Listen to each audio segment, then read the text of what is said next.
So yesterday we loaded up the strops, so you can watch that video.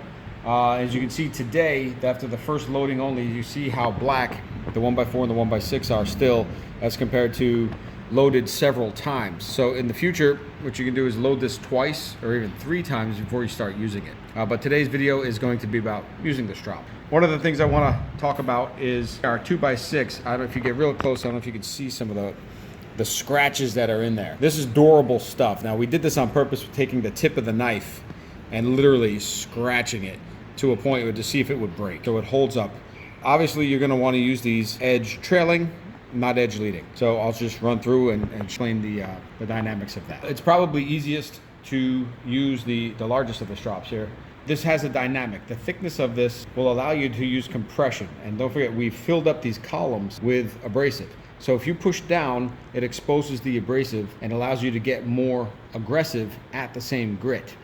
Or you can go very, very lightly and tickle the edge, very lightly finishing strop. That's what I recommend. Some guys get on there and really start pushing hard. Again, at 1/4 micron, you really shouldn't have to do that. But the lower grits, like our 12 micron and 8 micron and 15 micron, you can get away with a little more pressure. So that compression plays into the game here, which is what makes this medium different than leather or wood.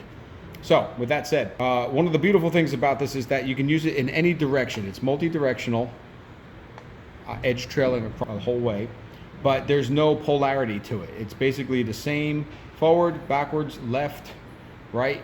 It feels the same. So it has a very homogenous feel and feedback to it. So basically the best way to do it is find your angle, and if you're low, it kind of glides across. It has a little bit of pull to it, draw. But it's no feedback. But once you hit your angle, once you start rolling the edge up a little bit, you'll feel it catch right there for me. That's as far as you should go, if not a little bit less. So for me, nothing here, right there is where I feel it, and here, right there as well. So this is, it has tactile feedback, so you can feel when you're actually hitting that edge of the edge. And again, very, very light, pinkies up to stroke.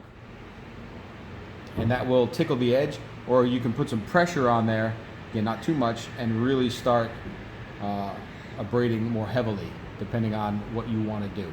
And again, it'll take it even if you scratch the tip across the top, which I don't recommend, but it's not gonna break. You're not really cutting it. You can see that scratch, and it's still good to go. It has that line in it, of course, just like doing it on leather, but it's not falling apart. You don't see any black nanocloth sort of falling off. So it's very tight.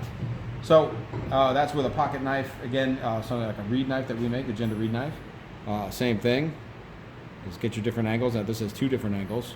So you basically find your angles. Got a lower one here and a raised one for right-handed.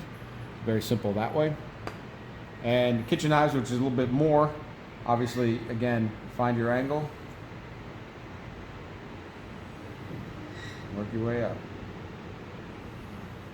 And you don't need a lot of pressure to start, but you can also use pressure to get the desired results. And that's what's so great about the Jende Nanocloth, is that it's dynamicy.